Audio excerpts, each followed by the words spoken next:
पंचमुखी हनुमत्कवचम्। अस्य श्री पंचमुखी हनुमत्कवचस्तोत्रमन्त्रस्य ब्रह्मा ऋषिः गायत्री छन्दः श्री हनुमान् देवता राम बीजं मम शक्तिः चन्द्रः कीलकम्। ॐ रौं कवचाय हुं हौं अस्त्राय फट्। ॐ हरिमर्कटमर्कटाय स्वाहा। ॐ नमो भगवते पंचवदनाय पूर्वकपिमुखाय सकलशत्रुसंहारणाय स्वाहा। ॐ नमो भगवते पंचवदनाय दक्षिणमुखाय करालवदनाय नरसिंहाय सकलभूतप्रमथनाय स्वाहा। ॐ नमो भगवते पंचवदनाय पश्चिममुखाय गरुडाननाय सकलविषहराय स्वाहा। ॐ नमो भगवते पंचवदनाय उत्तरमुखाय आदिवराहाय सकलसम्पत्कराय स्वाहा। ॐ नमो भगवते पंचवदनाय ऊर्ध्वमुखाय हयग्रीवाय सकलजनवशकराय स्वाहा। न्यासाः। अस्य श्री पंचमुखी हनुमत्कवचस्तोत्रस्य श्रीरामचन्द्र ऋषिः अनुष्टुप् छन्दः श्रीरामचन्द्रो देवता सीता इति बीजं हनुमानिति शक्तिः हनुमत्प्रीत्यर्थे जपे विनियोगः। पुनर्हनुमानिति बीजं ॐ वायुपुत्राय इति शक्तिः अंजनासुतायेति कीलकम्। श्रीरामचन्द्रवरप्रसादसिद्ध्यर्थे जपे विनियोगः। ॐ अंजनासुताय अंगुष्ठाभ्यां नमः। ॐ रुद्रमूर्तये तर्जनीभ्यां नमः। ॐ वायुपुत्राय मध्यमाभ्यां नमः। ॐ अग्निगर्भाय अनामिकाभ्यां नमः। ॐ रामदूताय कनिष्ठिकाभ्यां नमः। ॐ सीताशोकनिवारणाय करतलकरपृष्ठाभ्यां नमः। ॐ अंजनासुताय हृदयाय नमः। ॐ रुद्रमूर्तये शिरसे स्वाहा। ॐ वायुपुत्राय शिखायै वषट्। ॐ अग्निगर्भाय कवचाय हुं। ॐ रामदूताय नेत्रत्रयाय वौषट्। ॐ पंचमुखी हनुमते अस्त्राय फट्। ॐ पंचमुखी हनुमते स्वाहा इति दिग्बन्धः। ध्यानं वन्दे वानरनारसिंहखगराट् क्रोडास्ववक्त्रान्वितं दिव्यालङ्करणं त्रिपञ्चनयनं देदीप्यमानं रुचा हस्ताब्जैरशिखेटपुस्तकसुधा कुम्भाङ्कुशाद्रिं हलं खट्वाङ्गं फणिभूरुहं दशभुजं सर्वारिवीरापहम्। श्रीरामदूताय आञ्जनेयाय वायुपुत्राय महाबलाय सीताशोकनिवारणाय महाबलप्रचण्डाय लङ्कापुरीदहनाय फाल्गुनसखाय कोलाहलसकलब्रह्माण्डविश्वरूपाय सप्तसमुद्रान्तराललङ्घिताय पिङ्गलनयनायामितविक्रमाय सूर्यबिम्बफलसेवाधिष्ठितपराक्रमाय सञ्जीवन्या अंगदलक्ष्मणमहाकपिसैन्यप्राणदात्रे दशग्रीवविध्वंसनाय रामेष्टाय सीतासहित रामचन्द्रवरप्रसादाय षट्प्रयोगागम पंचमुखी हनुमन्मन्त्रजपे विनियोगः। ॐ हरिमर्कटमर्कटाय स्वाहा।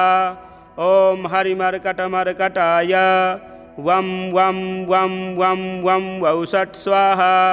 ॐ हरिमर्कटमर्कटाय फं फं फं फं फं फट् स्वाहा। ॐ हरिमर्कटमर्कटाय खं खं खं खं खं मारणाय स्वाहा। ॐ हरिमर्कटमर्कटाय ठं ठं ठं ठं ठं स्तम्भनाय स्वाहा। ॐ हरिमर्कटमर्कटाय डं डं डं डं डं आकर्षणाय सकलसम्पत्कराय पंचमुखी वीरहनुमते स्वाहा। उच्चाटने ॐ ढं ढं ढं ढं ढं कूर्ममूर्तये पंचमुखी हनुमते परयंत्र तंत्रोच्चाटनाय स्वाहा। कं खं गं घं गं चं छं जं झं यं टं ठं डं ढं णं तं थं दं धं नं पं फं बं भं मं यं रं लं वं शं शं शं हं छं स्वाहा इति दिग्बन्धः। ॐ पूर्वकपिमुखाय पंचमुखी हनुमते ठं ठं ठं ठं ठं सकलशत्रुसंहारणाय स्वाहा। ॐ दक्षिणमुखाय पंचमुखी हनुमते करालवदनाय नरसिंहाय ह्रां ह्रां ह्रां ह्रां ह्रां सकलभूतप्रेतदमनाय स्वाहा। ॐ पश्चिममुखाय गरुडासनाय पंचमुखी वीरहनुमते मं मं मं मं मं सकलविषहराय स्वाहा। ॐ उत्तरमुखे आदिवराहाय लं लं लं लं लं नरसिंहाय नीलकंठाय पंचमुखी हनुमते स्वाहा।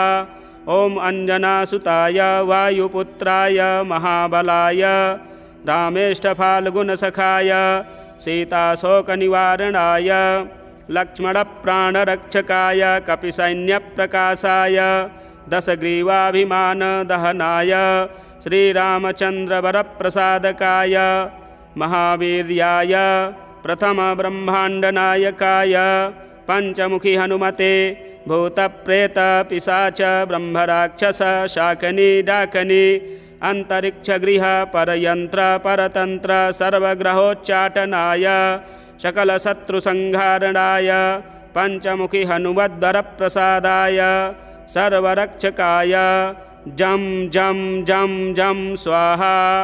पठेत्वेदं तु कवचं महान्तं कवचं पठेत् एकवारं पठेन्नित्यं सर्वशत्रुनिवारणं द्विवारं तु पठेन्नित्यं पुत्रपौत्रप्रवर्धनं त्रिवारं पठते नित्यं सर्वसम्पत्करं परं चतुर्वारं पठेन्नित्यं सर्वमर्त्यवसङ्करं पंचवारं पठेन्नित्यं सर्वरोगनिवारणं षड्वारं तु पठेन्नित्यं सर्वदेववशीकरं सप्तवारं पठेन्नित्यं सर्वकामार्थसिद्धिदम् अष्टवारं पठेन्नित्यं सर्वसौभाग्यदायकं नववारं पठेन्नित्यं सर्वैश्वर्यप्रदायकं दशवारं पठेन्नित्यं त्रैलोक्यज्ञानदर्शनं एकादशं पठेन्नित्यं सर्वसिद्धिं लभेन्नरः कवचं स्मृतिमात्रेण महालक्ष्मीफलप्रदं तस्माच्च प्रयता भाव्यं कार्यं हनुमतः प्रियम्।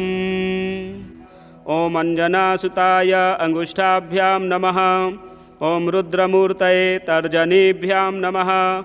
ॐ वायुपुत्राय मध्यमाभ्यां नमः।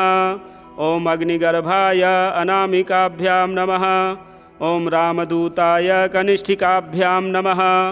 ॐ सीताशोकनिवारणाय करतलकरपृष्ठाभ्यां नमः। ॐ अंजनासुताय हृदयाय नमः। ॐ रुद्रमूर्तये शिरसे स्वाहा। ॐ वायुपुत्राय शिखायै वषट्। ॐ अग्निगर्भाय कवचाय हुम्। ॐ रामदूताय नेत्रत्रयाय वौषट्। ॐ पंचमुखी हनुमते अस्त्राय फट्। ॐ पंचमुखी हनुमते स्वाहा इति दिग्बन्धः। ध्यानं वन्दे वानरनारसिंहखगराट् क्रोडाश्ववक्त्रान्वितं दिव्यालङ्करणं त्रिपञ्चनयनं देदीप्यमानं रुचा हस्ताब्जैरशिखेटपुस्तकसुधा कुम्भाङ्कुशाद्रिं हलं खट्वाङ्गं फणिभूरुहं दशभुजं सर्वारिवीरापहम्। श्रीरामदूताय आञ्जनेयाय वायुपुत्राय महाबलाय सीताशोकनिवारणाय महाबलप्रचण्डाय लङ्कापुरीदहनाय फाल्गुनसखाय कोलाहलसकलब्रह्माण्डविश्वरूपाय सप्तसमुद्रान्तराललङ्घिताय पिङ्गलनयनायामितविक्रमाय सूर्यबिम्बफलसेवाधिष्ठितपराक्रमाय सञ्जीवन्या अङ्गदलक्ष्मणमहाकपिसैन्यप्राणदात्रे दशग्रीवविध्वंसनाय रामेष्टाय सीतासहित रामचन्द्रवरप्रसादाय षट्प्रयोगागम पञ्चमुखी हनुमन्मन्त्रजपे विनियोगः। ॐ हरिमर्कटमर्कटाय स्वाहा। ॐ हरिमर्कटमर्कटाय वं वं वं वं वं वौषट् स्वाहा। ॐ हरिमर्कटमर्कटाय फं फं फं फं फं फट् स्वाहा। ॐ हरिमर्कटमर्कटाय खं खं खं खं खं मारणाय स्वाहा। ॐ हरिमर्कटमर्कटाय ठं ठं ठं ठं ठं स्तम्भनाय स्वाहा। ॐ हरिमर्कटमर्कटाय डं डं डं डं डं आकर्षणाय सकलसम्पत्कराय पञ्चमुखी वीरहनुमते स्वाहा। उच्चाटने ॐ ढं ढं ढं ढं ढं कूर्ममूर्तये पञ्चमुखी हनुमते परयन्त्रतन्त्रोच्चाटनाय स्वाहा।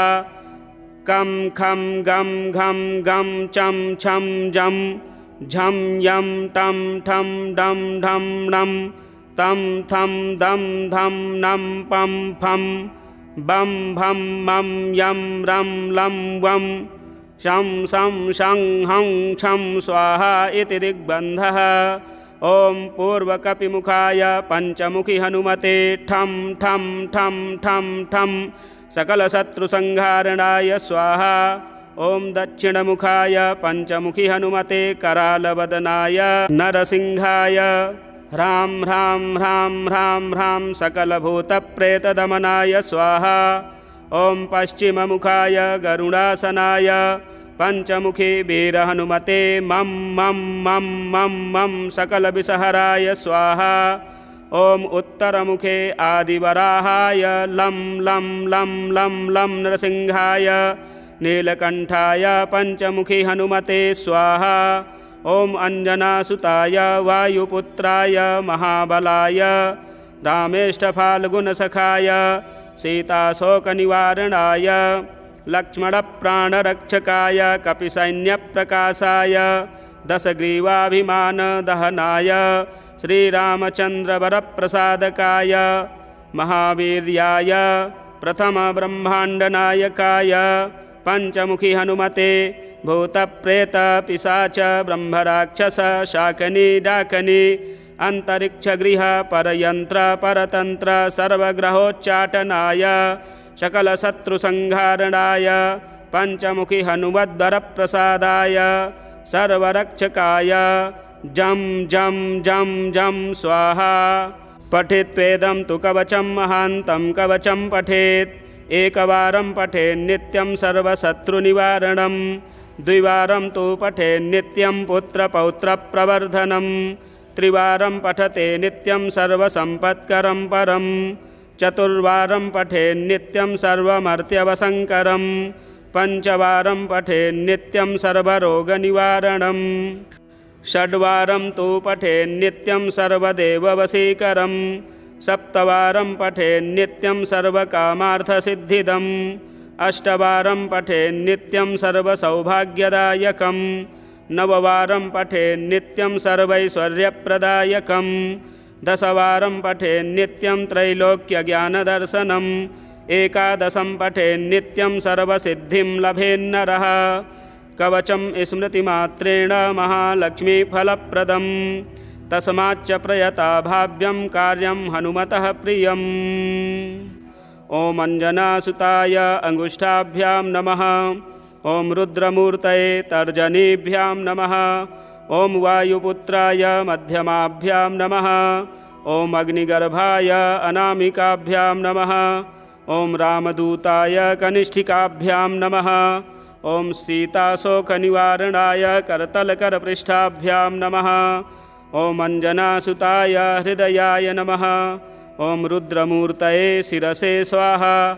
ॐ वायुपुत्राय शिखायै वषट्। ॐ अग्निगर्भाय कवचाय हुं। ॐ रामदूताय नेत्रत्रयाय वौषट्। ॐ पञ्चमुखी हनुमते अस्त्राय फट्। ॐ पञ्चमुखी हनुमते स्वाहा इति दिग्बन्धः।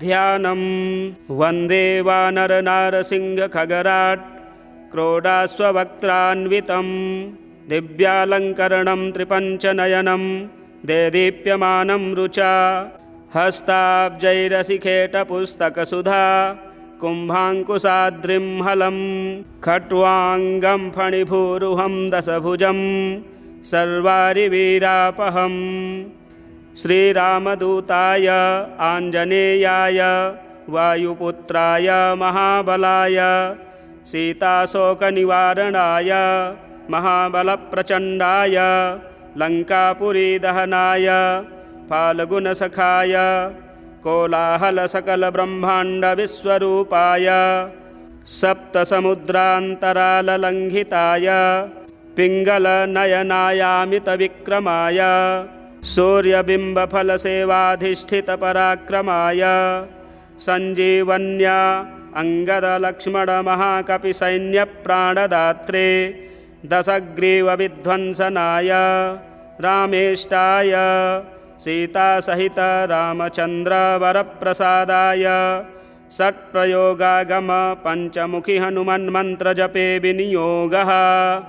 ॐ हरिमर्कटमर्कटाय स्वाहा। ॐ हरिमर्कटमर्कटाय वं वं वं वं वं वौषट् स्वाहा। ॐ हरिमर्कटमर्कटाय फं फं फं फं फं फट् स्वाहा। ॐ हरिमर्कटमर्कटाय खं खं खं खं खं मारणाय स्वाहा। ॐ हरिमर्कटमर्कटाय ठं ठं ठं ठं ठं स्तम्भनाय स्वाहा।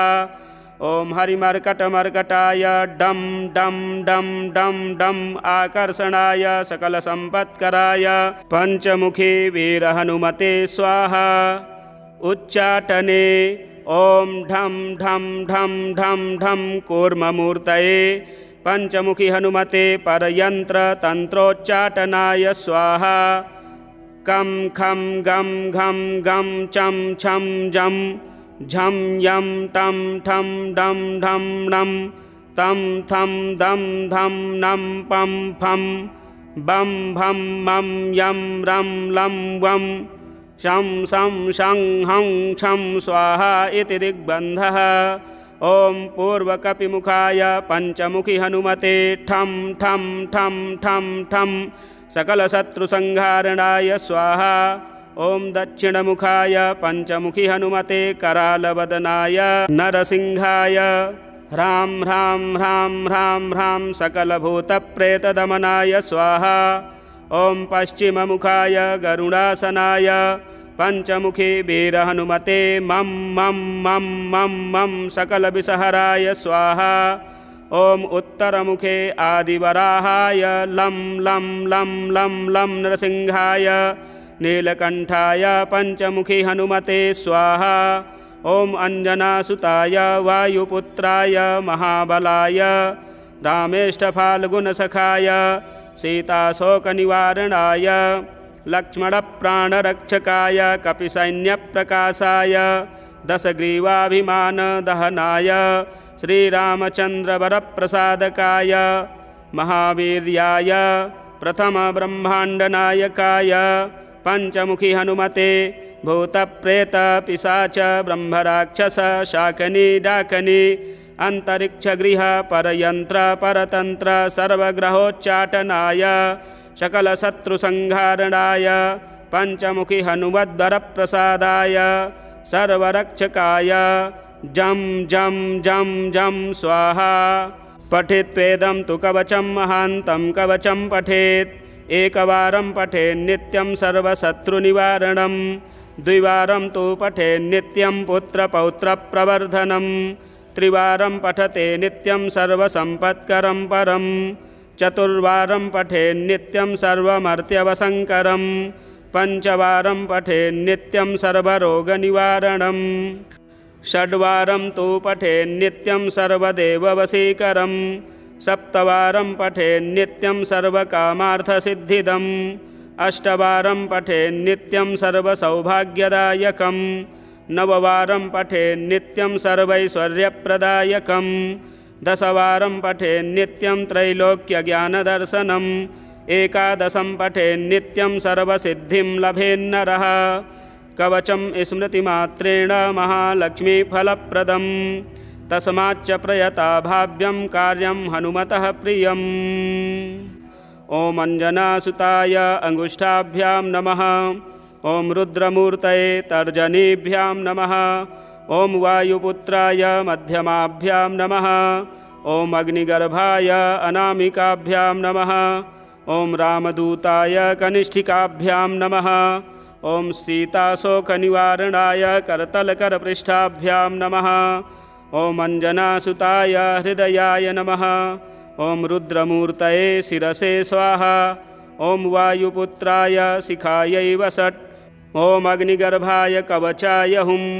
ॐ रामदूताय नेत्रत्रयाय वौषट्। ॐ पञ्चमुखि हनुमते अस्त्राय फट्। ॐ पञ्चमुखि हनुमते स्वाहा इति दिग्बन्धः।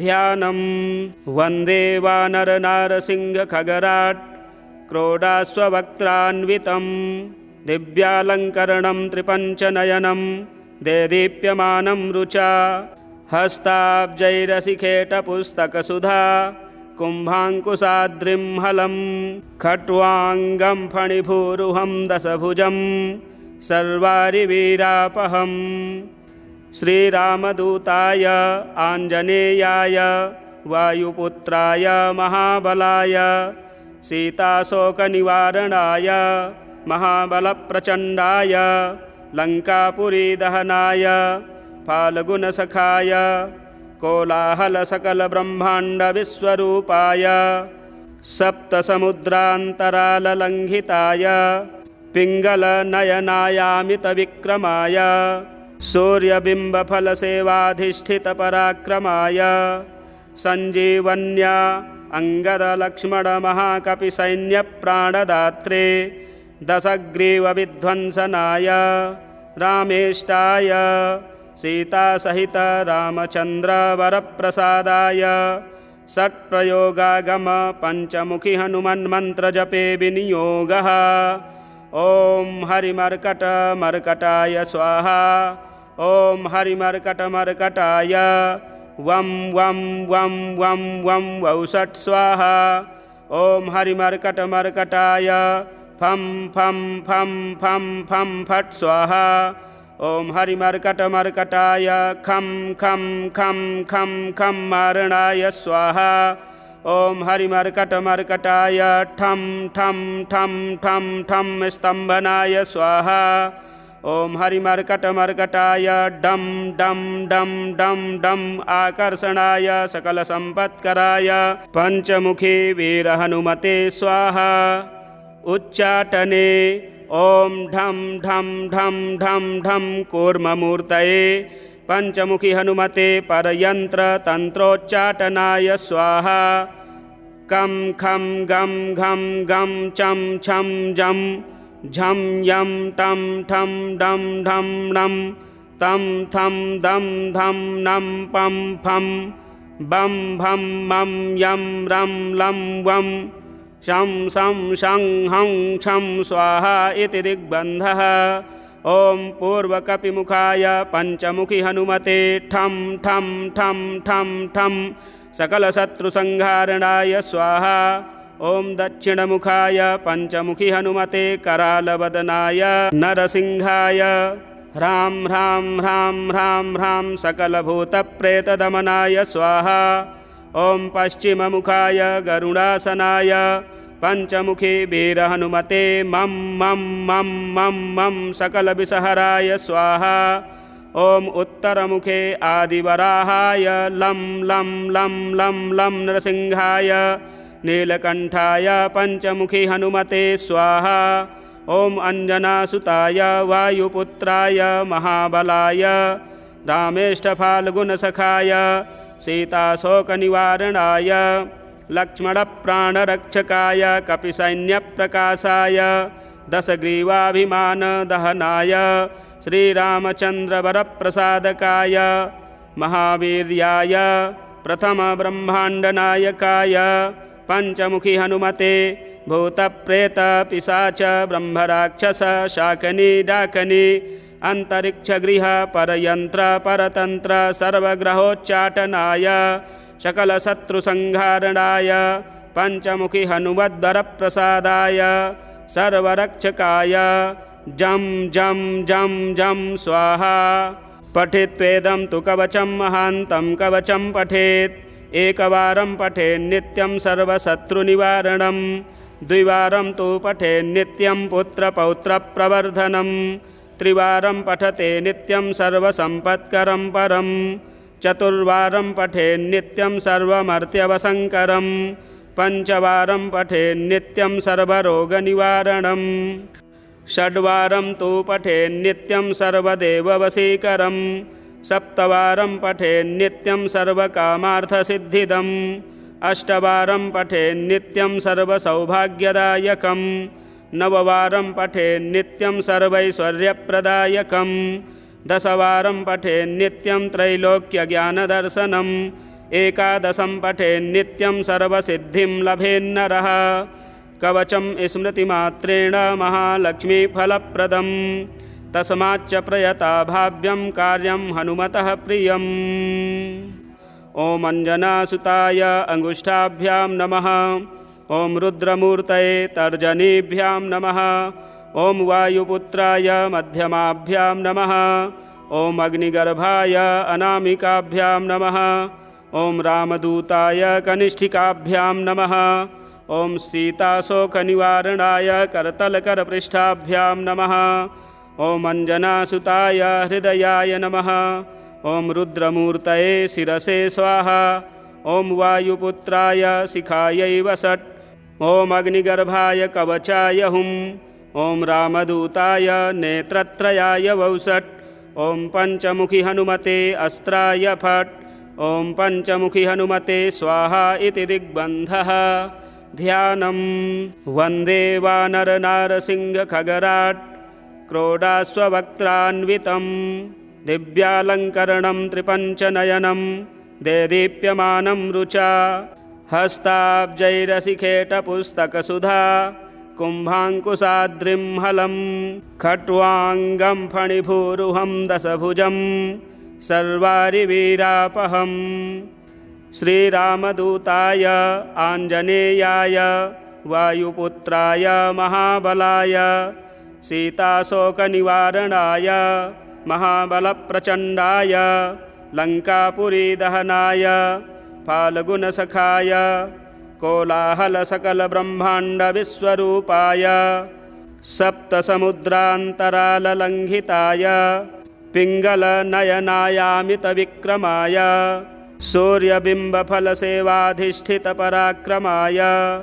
सञ्जीवन्या अङ्गदलक्ष्मणमहाकपिसैन्यप्राणदात्रे दशग्रीवविध्वंसनाय रामेष्टाय सीतासहित रामचन्द्रवरप्रसादाय षट्प्रयोगागम पंचमुखी हनुमन्मन्त्रजपे विनियोगः।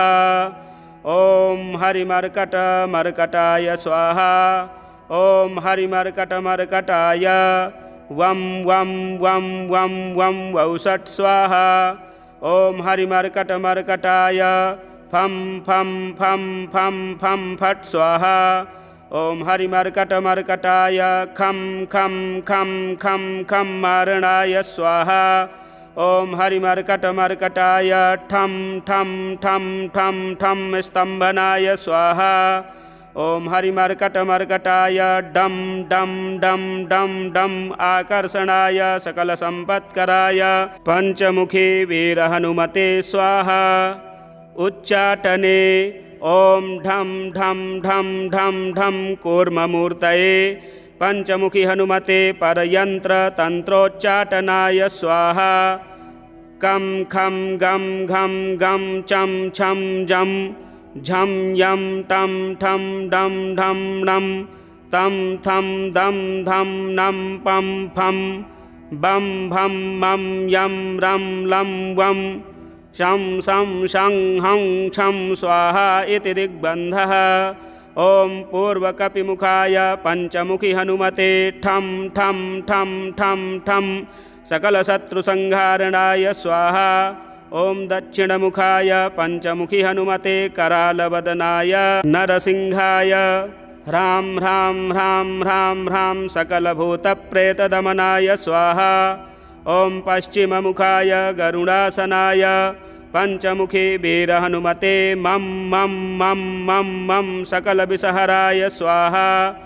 ॐ उत्तरमुखे आदिवराहाय लं लं लं लं लं नरसिंहाय नीलकंठाय पंचमुखी हनुमते स्वाहा।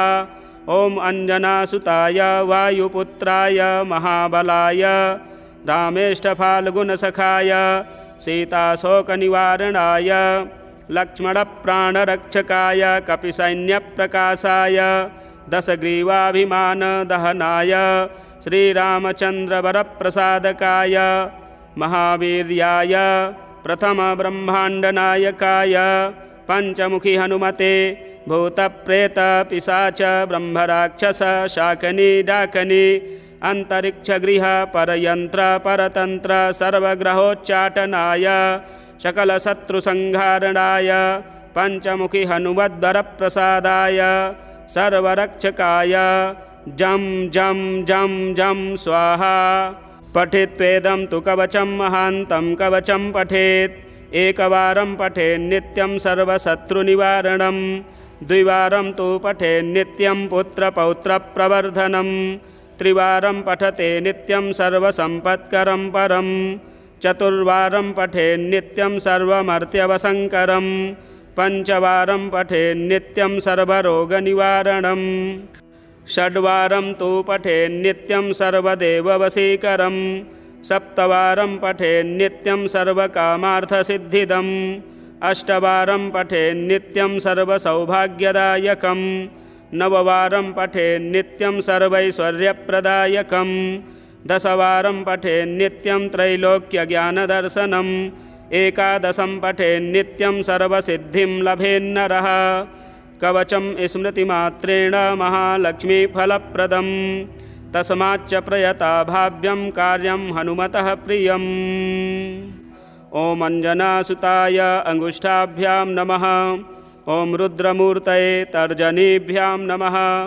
ॐ वायुपुत्राय मध्यमाभ्यां नमः। ॐ अग्निगर्भाय अनामिकाभ्यां नमः। ॐ रामदूताय कनिष्ठिकाभ्यां नमः। ॐ सीताशोकनिवारणाय करतलकरपृष्ठाभ्यां नमः। ॐ अंजनासुताय हृदयाय नमः। ॐ रुद्रमूर्तये शिरसे स्वाहा। ॐ वायुपुत्राय शिखायै वषट्। ॐ अग्निगर्भाय कवचाय हुम्। ॐ रामदूताय नेत्रत्रयाय वौषट्। ॐ पंचमुखी हनुमते अस्त्राय फट्। ॐ पंचमुखी हनुमते स्वाहा इति दिग्बन्धः। ध्यानं वन्दे वानरनारसिंहखगराट् क्रोडाश्ववक्त्रान्वितं दिव्यालङ्करणं त्रिपञ्चनयनं देदीप्यमानं रुचा हस्ताब्जैरशिखेटपुस्तकसुधा कुम्भाङ्कुशाद्रिं हलं खट्वाङ्गं फणिभूरुहं दशभुजं सर्वारिवीरापहम् श्रीरामदूताय आञ्जनेयाय वायुपुत्राय महाबलाय सीताशोकनिवारणाय महाबलप्रचण्डाय लङ्कापुरीदहनाय फाल्गुनसखाय कोलाहलसकलब्रह्माण्डविश्वरूपाय सप्तसमुद्रान्तराललङ्घिताय पिङ्गलनयनायामितविक्रमाय सूर्यबिम्बफलसेवाधिष्ठितपराक्रमाय सञ्जीवन्या अङ्गदलक्ष्मणमहाकपिसैन्यप्राणदात्रे दशग्रीवविध्वंसनाय रामेष्टाय सीतासहित रामचन्द्रवरप्रसादाय षट्प्रयोगागम पंचमुखी हनुमन्मन्त्रजपे विनियोगः। ॐ हरिमर्कटमर्कटाय स्वाहा। ॐ हरिमर्कटमर्कटाय वं वं वं वं वं वौषट् स्वाहा। ॐ हरिमर्कटमर्कटाय फं फं फं फं फं फट् स्वाहा। ॐ हरिमर्कटमर्कटाय खं खं खं खं खं मारणाय स्वाहा। ॐ हरिमर्कटमर्कटाय ठं ठं ठं ठं ठं स्तम्भनाय स्वाहा। ॐ हरिमर्कटमर्कटाय डं डं डं डं डं आकर्षणाय सकलसम्पत्कराय पञ्चमुखी वीरहनुमते स्वाहा। उच्चाटने ॐ ढं ढं ढं ढं ढं कूर्ममूर्तये पञ्चमुखी हनुमते परयन्त्रतन्त्रोच्चाटनाय स्वाहा। कं खं गं घं गं चं छं जं झं यं टं ठं डं ढं णं तं थं दं धं नं पं फं बं भं मं यं रं लं वं शं शं शं हं छं स्वाहा इति दिग्बन्धः। ॐ पूर्वकपिमुखाय पञ्चमुखी हनुमते ठं ठं ठं ठं ठं सकलशत्रुसंहारणाय स्वाहा। ॐ दक्षिणमुखाय पञ्चमुखी हनुमते करालवदनाय नरसिंहाय ह्रां ह्रां ह्रां ह्रां ह्रां सकलभूतप्रेतदमनाय स्वाहा। ॐ पश्चिममुखाय गरुडासनाय पञ्चमुखी वीरहनुमते मं मं मं मं मं सकलविषहराय स्वाहा। ॐ उत्तरमुखे आदिवराहाय लं लं लं लं लं नरसिंहाय नीलकण्ठाय पञ्चमुखी हनुमते स्वाहा। ॐ अञ्जनासुताय वायुपुत्राय महाबलाय रामेष्ठफाल्गुनसखाय सीताशोकनिवारणाय लक्ष्मणप्राणरक्षकाय कपिसैन्यप्रकाशाय दशग्रीवाभिमानदहनाय श्रीरामचन्द्रवरप्रसादकाय महावीर्याय प्रथमब्रह्माण्डनायकाय पञ्चमुखी हनुमते भूतप्रेतपिशाच ब्रह्मराक्षस शाकनी डाकनी अंतरिक्षगृह परयंत्र परतंत्र सर्वग्रहोच्चाटनाय सकलशत्रुसंहारणाय पञ्चमुखी हनुमद्वरप्रसादाय सर्वरक्षकाय जं जं जं जं स्वाहा।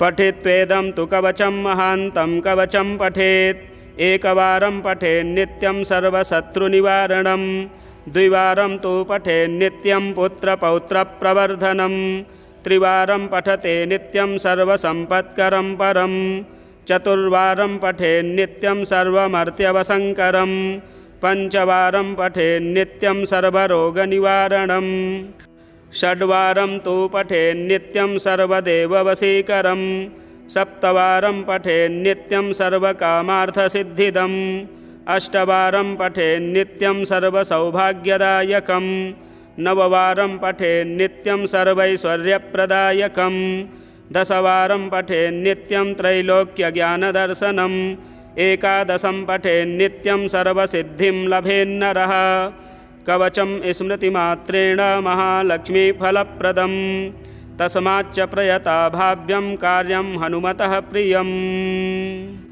ॐ अञ्जनासुताय अंगुष्ठाभ्यां नमः। ॐ रुद्रमूर्तये तर्जनीभ्यां नमः।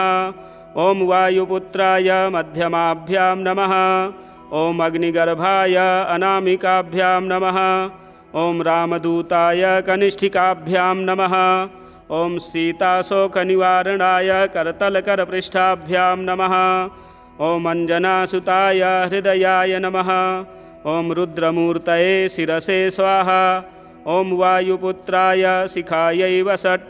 ॐ अग्निगर्भाय कवचाय हुं। ॐ रामदूताय नेत्रत्रयाय वौषट्। ॐ पञ्चमुखी हनुमते अस्त्राय फट्। ॐ पञ्चमुखी हनुमते स्वाहा इति दिग्बन्धः।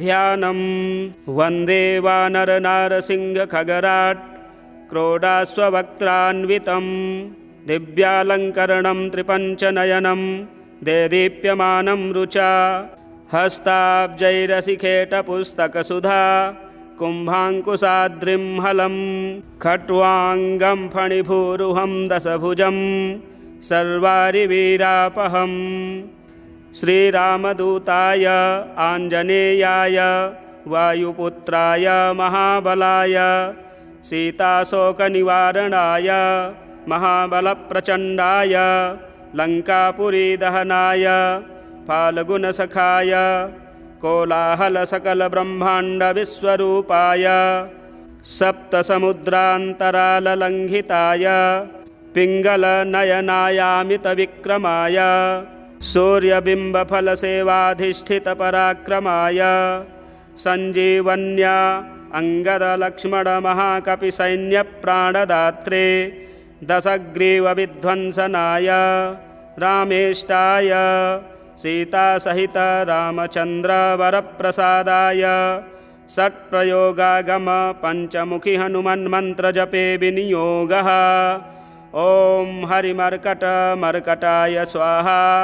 ॐ हरिमर्कटमर्कटाय वं वं वं वं वं वौषट् स्वाहा। ॐ हरिमर्कटमर्कटाय फं फं फं फं फं फट् स्वाहा। ॐ हरिमर्कटमर्कटाय खं खं खं खं खं मारणाय स्वाहा। ॐ हरिमर्कटमर्कटाय ठं ठं ठं ठं ठं स्तम्भनाय स्वाहा। ॐ हरिमर्कटमर्कटाय डं डं डं डं डं आकर्षणाय सकलसम्पत्कराय पञ्चमुखी वीरहनुमते स्वाहा। उच्चाटने ॐ ढं ढं ढं ढं ढं कूर्ममूर्तये पञ्चमुखि हनुमते परयन्त्रतन्त्रोच्चाटनाय स्वाहा। कं खं गं घं गं चं छं जं झं यं टं ठं डं ढं णं तं थं दं धं नं पं फं बं भं मं यं रं लं वं शं शं शं हं छं स्वाहा इति दिग्बन्धः। ॐ पूर्वकपिमुखाय पञ्चमुखि हनुमते ठं ठं ठं ठं ठं सकलशत्रुसंहारणाय स्वाहा। ॐ दक्षिणमुखाय पञ्चमुखि हनुमते करालवदनाय नरसिंहाय ह्रां ह्रां ह्रां ह्रां ह्रां सकलभूतप्रेतदमनाय स्वाहा। ॐ पश्चिममुखाय गरुडासनाय पञ्चमुखी वीरहनुमते मं मं मं मं मं सकलविषहराय स्वाहा। ॐ उत्तरमुखे आदिवराहाय लं लं लं लं लं नरसिंहाय नीलकण्ठाय पञ्चमुखी हनुमते स्वाहा। ॐ अञ्जनासुताय वायुपुत्राय महाबलाय रामेष्ठफाल्गुनसखाय सीताशोकनिवारणाय लक्ष्मणप्राणरक्षकाय कपिसैन्यप्रकाशाय दशग्रीवाभिमानदहनाय श्रीरामचन्द्रवरप्रसादकाय महावीर्याय प्रथमब्रह्माण्डनायकाय पञ्चमुखि हनुमते भूतप्रेतपिशाच ब्रह्मराक्षस शाकनी डाकनी अन्तरिक्षगृह परयन्त्र परतन्त्र सर्वग्रहोच्चाटनाय सकलशत्रुसंहारणाय पञ्चमुखि हनुमद्वरप्रसादाय सर्वरक्षकाय जं जं जं जं स्वाहा। पठेत्वेदं तु कवचं महान्तं कवचं पठेत् एकवारं पठेन्नित्यं सर्वशत्रुनिवारणं द्विवारं तु पठेन्नित्यं पुत्रपौत्रप्रवर्धनं त्रिवारं पठते नित्यं सर्वसम्पत्करं परं चतुर्वारं पठेन्नित्यं सर्वमर्त्यवसङ्करं पञ्चवारं पठेन्नित्यं सर्वरोगनिवारणं षड्वारं तु पठेन्नित्यं सर्वदेववशीकरं सप्तवारं पठेन्नित्यं सर्वकामार्थसिद्धिदम् अष्टवारं पठेन्नित्यं सर्वसौभाग्यदायकं नववारं पठेन्नित्यं सर्वैश्वर्यप्रदायकं दशवारं पठेन्नित्यं त्रैलोक्यज्ञानदर्शनम् एकादशं पठेन्नित्यं सर्वसिद्धिं लभेन्नरः कवचं स्मृतिमात्रेण महालक्ष्मीफलप्रदं तस्माच्च प्रयता भाव्यं कार्यं हनुमतः प्रियम्। ॐ अञ्जनासुताय अङ्गुष्ठाभ्यां नमः। ॐ रुद्रमूर्तये तर्जनीभ्यां नमः। ॐ वायुपुत्राय मध्यमाभ्यां नमः। ॐ अग्निगर्भाय अनामिकाभ्यां नमः। ॐ रामदूताय कनिष्ठिकाभ्यां नमः। ॐ सीताशोकनिवारणाय करतलकरपृष्ठाभ्यां नमः। ॐ अञ्जनासुताय हृदयाय नमः। ॐ रुद्रमूर्तये शिरसे स्वाहा। ॐ वायुपुत्राय शिखायै वसट्। ॐ अग्निगर्भाय कवचाय हुं। ॐ रामदूताय नेत्रत्रयाय वौसट्। ॐ पञ्चमुखि हनुमते अस्त्राय फट्। ॐ पञ्चमुखि हनुमते स्वाहा इति दिग्बन्धः। ध्यानं वन्दे वानरनारसिंहखगराट् क्रोडास्ववक्त्रान्वितं दिव्यालङ्करणं त्रिपञ्चनयनं देदीप्यमानं रुचा हस्ताब्जैरसिखेटपुस्तकसुधा कुम्भाङ्कुशाद्रिं हलं खट्वाङ्गं फणिभूरुहं दशभुजं सर्वारिवीरापहम्। श्रीरामदूताय आञ्जनेयाय वायुपुत्राय महाबलाय सीताशोकनिवारणाय महाबलप्रचण्डाय लङ्कापुरीदहनाय फाल्गुनसखाय कोलाहलसकलब्रह्माण्डविश्वरूपाय सप्तसमुद्रान्तराललङ्घिताय पिङ्गलनयनायामितविक्रमाय सूर्यबिम्बफलसेवाधिष्ठितपराक्रमाय सञ्जीवन्या अङ्गदलक्ष्मणमहाकपिसैन्यप्राणदात्रे दशग्रीवविध्वंसनाय रामेष्टाय सीतासहित रामचन्द्रवरप्रसादाय षट्प्रयोगागम पञ्चमुखि हनुमन्मन्त्रजपे विनियोगः। ॐ हरिमर्कटमर्कटाय स्वाहा। ॐ हरिमर्कटमर्कटाय वं वं वं वं वं वौषट् स्वाहा। ॐ हरिमर्कटमर्कटाय फं फं फं फं फं फट् स्वाहा। ॐ हरिमर्कटमर्कटाय खं खं खं खं खं मारणाय स्वाहा। ॐ हरिमर्कटमर्कटाय ठं ठं ठं ठं ठं स्तम्भनाय स्वाहा।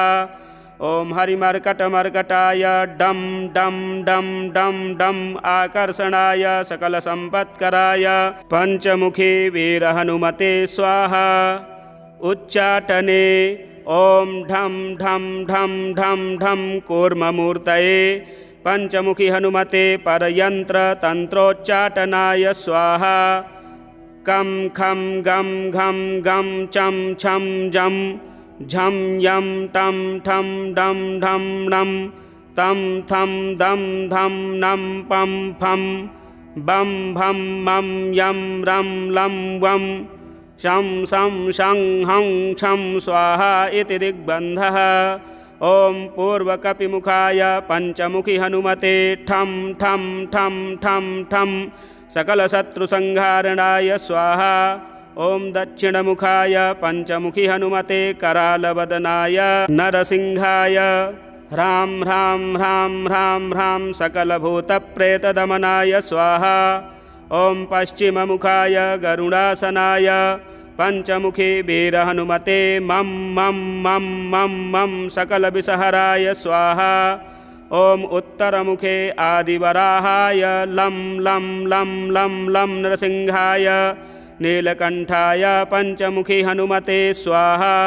ॐ अञ्जनासुताय वायुपुत्राय महाबलाय रामेष्ठफाल्गुनसखाय सीताशोकनिवारणाय लक्ष्मणप्राणरक्षकाय कपिसैन्यप्रकाशाय दशग्रीवाभिमानदहनाय श्रीरामचन्द्रवरप्रसादकाय महावीर्याय प्रथमब्रह्माण्डनायकाय पञ्चमुखि हनुमते भूतप्रेतपिशाच ब्रह्मराक्षस शाकनी डाकनी अंतरिक्षगृह परयंत्र परतंत्र सर्वग्रहोच्चाटनाय सकलशत्रुसंहारणाय पंचमुखि हनुमद्वरप्रसादाय सर्वरक्षकाय जं जं जं जं स्वाहा। पठेत्वेदं तु कवचं महान्तं कवचं पठेत् एकवारं पठेन्नित्यं सर्वशत्रुनिवारणं द्विवारं तु पठेन्नित्यं पुत्रपौत्रप्रवर्धनं त्रिवारं पठते नित्यं सर्वसम्पत्करं परं चतुर्वारं पठेन्नित्यं सर्वमर्त्यवसङ्करं पञ्चवारं पठेन्नित्यं सर्वरोगनिवारणं षड्वारं तु पठेन्नित्यं सर्वदेववशीकरं सप्तवारं पठेन्नित्यं सर्वकामार्थसिद्धिदम् अष्टवारं पठेन्नित्यं सर्वसौभाग्यदायकं नववारं पठेन्नित्यं सर्वैश्वर्यप्रदायकं दशवारं पठेन्नित्यं त्रैलोक्यज्ञानदर्शनम् एकादशं पठेन्नित्यं सर्वसिद्धिं लभेन्नरः कवचं स्मृतिमात्रेण महालक्ष्मीफलप्रदं तस्माच्च प्रयता भाव्यं कार्यं हनुमतः प्रियम् ॐ अञ्जनासुताय अङ्गुष्ठाभ्यां नमः ॐ रुद्रमूर्तये तर्जनीभ्यां नमः ॐ वायुपुत्राय मध्यमाभ्यां नमः ॐ अग्निगर्भाय अनामिकाभ्यां नमः ॐ रामदूताय कनिष्ठिकाभ्यां नमः ॐ सीताशोकनिवारणाय करतलकरपृष्ठाभ्यां नमः ॐ अञ्जनासुताय हृदयाय नमः ॐ रुद्रमूर्तये शिरसे स्वाहा ॐ वायुपुत्राय शिखायै वषट् ॐ अग्निगर्भाय कवचाय हुं ॐ रामदूताय नेत्रत्रयाय वौषट् ॐ पञ्चमुखि हनुमते अस्त्राय फट् ॐ पञ्चमुखि हनुमते स्वाहा इति दिग्बन्धः ध्यानं वन्दे वानरनारसिंहखगराट् क्रोडास्ववक्त्रान्वितं दिव्यालङ्करणं त्रिपञ्चनयनं देदीप्यमानं रुचा हस्ताब्जैरशिखेटपुस्तकसुधा कुम्भाङ्कुशाद्रिं हलं खट्वाङ्गं फणिभूरुहं दशभुजं सर्वारिवीरापहं श्रीरामदूताय आञ्जनेयाय वायुपुत्राय महाबलाय सीताशोकनिवारणाय महाबलप्रचण्डाय लङ्कापुरीदहनाय फाल्गुनसखाय कोलाहलसकलब्रह्माण्डविश्वरूपाय सप्तसमुद्रान्तराललङ्घिताय पिङ्गलनयनायामितविक्रमाय सूर्यबिम्बफलसेवाधिष्ठितपराक्रमाय सञ्जीवन्या अङ्गदलक्ष्मणमहाकपिसैन्यप्राणदात्रे दशग्रीवविध्वंसनाय रामेष्टाय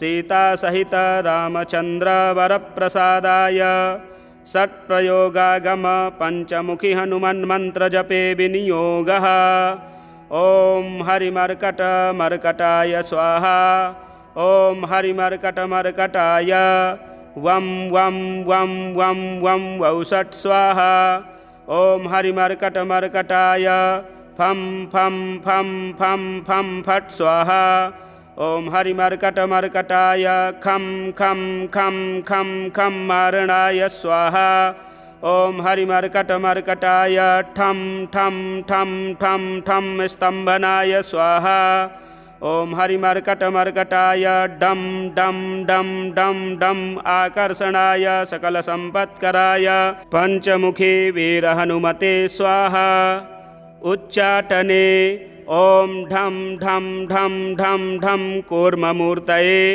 पञ्चमुखि हनुमते परयन्त्रतन्त्रोच्चाटनाय स्वाहा कं खं गं घं गं चं छं जं झं यं टं ठं डं ढं णं तं थं दं धं नं पं फं बं भं मं यं रं लं वं शं शं शं हं छं स्वाहा इति दिग्बन्धः ॐ पूर्वकपिमुखाय पञ्चमुखि हनुमते ठं ठं ठं ठं ठं सकलशत्रुसंहारणाय स्वाहा ॐ दक्षिणमुखाय पञ्चमुखि हनुमते करालवदनाय नरसिंहाय ह्रां ह्रां ह्रां ह्रां ह्रां सकलभूतप्रेतदमनाय स्वाहा ॐ पश्चिममुखाय गरुडासनाय पञ्चमुखी वीरहनुमते मं मं मं मं मं सकलविषहराय स्वाहा ॐ उत्तरमुखे आदिवराहाय लं लं लं लं लं नरसिंहाय नीलकण्ठाय पञ्चमुखि हनुमते स्वाहा ॐ अञ्जनासुताय वायुपुत्राय महाबलाय रामेष्टफाल्गुनसखाय सीताशोकनिवारणाय लक्ष्मणप्राणरक्षकाय कपिसैन्यप्रकाशाय दशग्रीवाभिमानदहनाय श्रीरामचन्द्रवरप्रसादकाय महावीर्याय प्रथमब्रह्माण्डनायकाय पञ्चमुखि हनुमते भूतप्रेतपिशाच ब्रह्मराक्षस शाकनी डाकनी अंतरिक्षगृह परयंत्र परतंत्र सर्वग्रहोच्चाटनाय सकलशत्रुसंहारणाय पंचमुखि हनुमद्वरप्रसादाय सर्वरक्षकाय जं जं जं जं स्वाहा।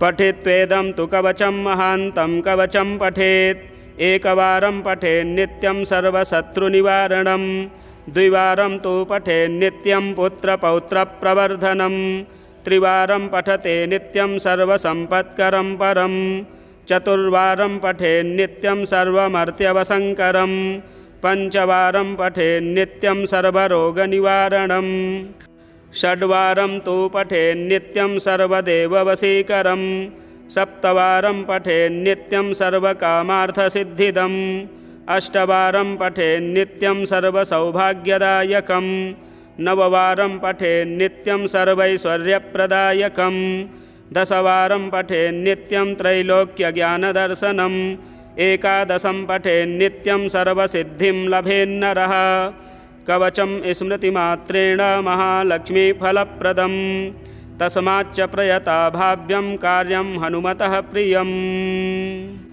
ॐ अञ्जनासुताय अङ्गुष्ठाभ्यां नमः। ॐ रुद्रमूर्तये तर्जनीभ्यां नमः। ॐ वायुपुत्राय मध्यमाभ्यां नमः। ॐ अग्निगर्भाय अनामिकाभ्यां नमः। ॐ रामदूताय कनिष्ठिकाभ्यां नमः। ॐ सीताशोकनिवारणाय करतलकरपृष्ठाभ्यां नमः। ॐ अञ्जनासुताय हृदयाय नमः। ॐ रुद्रमूर्तये शिरसे स्वाहा। ॐ वायुपुत्राय शिखायै वषट्। ॐ अग्निगर्भाय कवचाय हुम्। ॐ रामदूताय नेत्रत्रयाय वौषट्। ॐ पञ्चमुखि हनुमते अस्त्राय फट्। ॐ पञ्चमुखि हनुमते स्वाहा इति दिग्बन्धः। ध्यानं वन्दे वानरनारसिंहखगराट् क्रोडाश्ववक्त्रान्वितं दिव्यालङ्करणं त्रिपञ्चनयनं देदीप्यमानं रुचा हस्ताब्जैरशिखेटपुस्तकसुधा कुम्भाङ्कुशाद्रिं हलं खट्वाङ्गं फणिभूरुहं दशभुजं सर्वारिवीरापहं श्रीरामदूताय आञ्जनेयाय वायुपुत्राय महाबलाय सीताशोकनिवारणाय महाबलप्रचण्डाय लङ्कापुरीदहनाय फाल्गुनसखाय कोलाहलसकलब्रह्माण्डविश्वरूपाय सप्तसमुद्रान्तराललङ्घिताय पिङ्गलनयनायामितविक्रमाय सूर्यबिम्बफलसेवाधिष्ठितपराक्रमाय सञ्जीवन्या अङ्गदलक्ष्मणमहाकपिसैन्यप्राणदात्रे दशग्रीवविध्वंसनाय रामेष्टाय सीतासहित रामचन्द्रवरप्रसादाय षट्प्रयोगागम पञ्चमुखि हनुमन्मन्त्रजपे विनियोगः। ॐ हरिमर्कटमर्कटाय स्वाहा। ॐ हरिमर्कटमर्कटाय वं वं वं वं वं वौषट् स्वाहा। ॐ हरिमर्कटमर्कटाय फं फं फं फं फं फट् स्वाहा। ॐ हरिमर्कटमर्कटाय खं खं खं खं खं मारणाय स्वाहा। ॐ हरिमर्कटमर्कटाय ठं ठं ठं ठं ठं स्तम्भनाय स्वाहा। ॐ हरिमर्कटमर्कटाय डं डं डं डं डं आकर्षणाय सकलसम्पत्कराय पञ्चमुखी वीरहनुमते स्वाहा। उच्चाटने ॐ ढं ढं ढं ढं ढं कूर्ममूर्तये पञ्चमुखि हनुमते परयन्त्रतन्त्रोच्चाटनाय स्वाहा। कं खं गं घं गं चं छं जं झं यं टं ठं डं ढं णं तं थं दं धं नं पं फं बं भं मं यं रं लं वं शं शं शं हं छं स्वाहा इति दिग्बन्धः। ॐ पूर्वकपिमुखाय पञ्चमुखि हनुमते ठं ठं ठं ठं ठं सकलशत्रुसंहारणाय स्वाहा। ॐ दक्षिणमुखाय पञ्चमुखि हनुमते करालवदनाय नरसिंहाय ह्रां ह्रां ह्रां ह्रां ह्रां सकलभूतप्रेतदमनाय स्वाहा। ॐ पश्चिममुखाय गरुडासनाय पञ्चमुखी वीरहनुमते मं मं मं मं मं सकलविषहराय स्वाहा। ॐ उत्तरमुखे आदिवराहाय लं लं लं लं लं नरसिंहाय नीलकण्ठाय पञ्चमुखी हनुमते स्वाहा।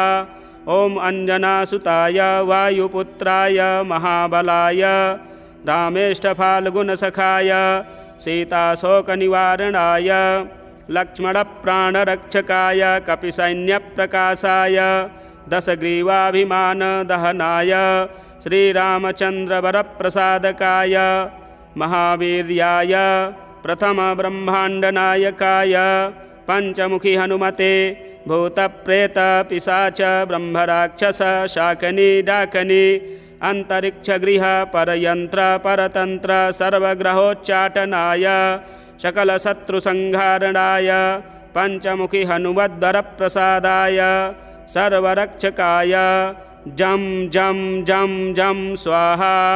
पठेत्वेदं तु कवचं महान्तं कवचं पठेत् एकवारं पठेन्नित्यं सर्वशत्रुनिवारणं द्विवारं तु पठेन्नित्यं पुत्रपौत्रप्रवर्धनं त्रिवारं पठते नित्यं सर्वसम्पत्करं परं चतुर्वारं पठेन्नित्यं सर्वमर्त्यवसङ्करं पञ्चवारं पठेन्नित्यं सर्वरोगनिवारणं षड्वारं तु पठेन्नित्यं सर्वदेववशीकरं सप्तवारं पठेन्नित्यं सर्वकामार्थसिद्धिदम् अष्टवारं पठेन्नित्यं सर्वसौभाग्यदायकं नववारं पठेन्नित्यं सर्वैश्वर्यप्रदायकं दशवारं पठेन्नित्यं त्रैलोक्यज्ञानदर्शनम् एकादशं पठेन्नित्यं सर्वसिद्धिं लभेन्नरः कवचं स्मृतिमात्रेण महालक्ष्मीफलप्रदं तस्माच्च प्रयता भाव्यं कार्यं हनुमतः प्रियम्। ॐ अञ्जनासुताय अङ्गुष्ठाभ्यां नमः। ॐ रुद्रमूर्तये तर्जनीभ्यां नमः। ॐ वायुपुत्राय मध्यमाभ्यां नमः। ॐ अग्निगर्भाय अनामिकाभ्यां नमः। ॐ रामदूताय कनिष्ठिकाभ्यां नमः। ॐ सीताशोकनिवारणाय करतलकरपृष्ठाभ्यां नमः।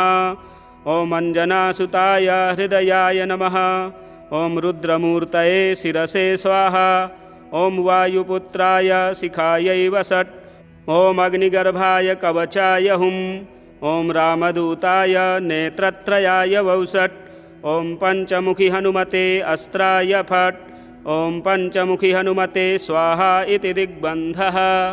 ध्यानं वन्दे वानरनारसिंहखगराट् क्रोडाश्ववक्त्रान्वितं दिव्यालङ्करणं त्रिपञ्चनयनं देदीप्यमानं रुचा हस्ताब्जैरशिखेटपुस्तकसुधा कुम्भाङ्कुशाद्रिं हलं खट्वाङ्गं फणिभूरुहं दशभुजं सर्वारिवीरापहं श्रीरामदूताय आञ्जनेयाय वायुपुत्राय महाबलाय सीताशोकनिवारणाय महाबलप्रचण्डाय लङ्कापुरीदहनाय फाल्गुनसखाय कोलाहलसकलब्रह्माण्डविश्वरूपाय सप्तसमुद्रान्तराललङ्घिताय पिङ्गलनयनायामितविक्रमाय सूर्यबिम्बफलसेवाधिष्ठितपराक्रमाय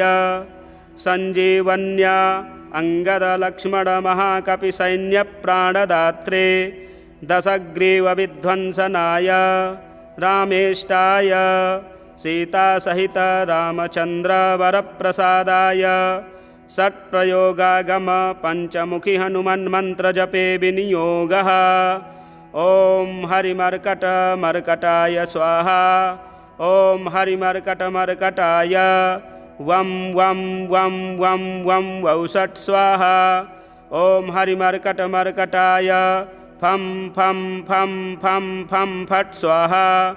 ॐ हरिमर्कटमर्कटाय खं खं खं खं खं मारणाय स्वाहा। ॐ हरिमर्कटमर्कटाय ठं ठं ठं ठं ठं स्तम्भनाय स्वाहा। ॐ हरिमर्कटमर्कटाय डं डं डं डं डं आकर्षणाय सकलसम्पत्कराय पञ्चमुखी वीरहनुमते स्वाहा। उच्चाटने ॐ ढं ढं ढं ढं ढं कूर्ममूर्तये पञ्चमुखी हनुमते परयन्त्रतन्त्रोच्चाटनाय स्वाहा। कं खं गं घं गं चं छं जं झं यं टं ठं डं ढं णं तं थं दं धं नं पं फं बं भं मं यं रं लं वं शं शं शं हं छं स्वाहा इति दिग्बन्धः। ॐ पूर्वकपिमुखाय पञ्चमुखी हनुमते ठं ठं ठं ठं ठं सकलशत्रुसंहारणाय स्वाहा।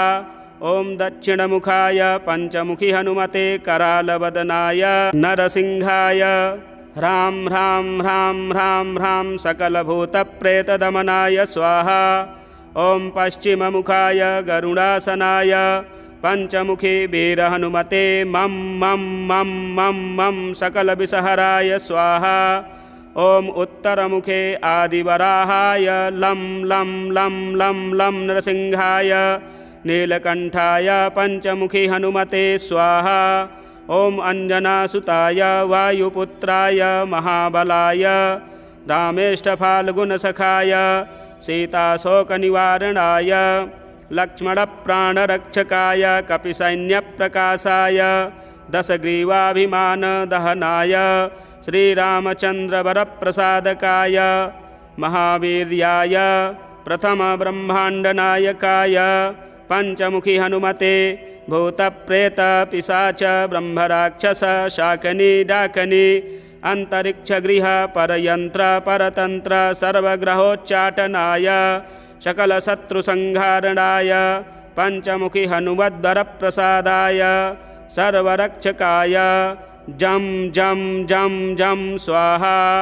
पठेत्वेदं तु कवचं महान्तं कवचं पठेत् एकवारं पठेन्नित्यं सर्वशत्रुनिवारणं द्विवारं तु पठेन्नित्यं पुत्रपौत्रप्रवर्धनं त्रिवारं पठते नित्यं सर्वसम्पत्करं परं चतुर्वारं पठेन्नित्यं सर्वमर्त्यवसङ्करं पञ्चवारं पठेन्नित्यं सर्वरोगनिवारणं षड्वारं तु पठेन्नित्यं सर्वदेववशीकरं सप्तवारं पठेन्नित्यं सर्वकामार्थसिद्धिदम् अष्टवारं पठेन्नित्यं सर्वसौभाग्यदायकं नववारं पठेन्नित्यं सर्वैश्वर्यप्रदायकं दशवारं पठेन्नित्यं त्रैलोक्यज्ञानदर्शनम् एकादशं पठेन्नित्यं सर्वसिद्धिं लभेन्नरः कवचं स्मृतिमात्रेण महालक्ष्मीफलप्रदं तस्माच्च प्रयता भाव्यं कार्यं हनुमतः प्रियम्। प्रिय दर्शकों, आज के दिन आप इसके 11 पाठ श्रवण करें, आपके सब संकट दूर होंगे। और हमारे चैनल को भी सब्सक्राइब करें, वीडियो शेयर करें, लाइक करें।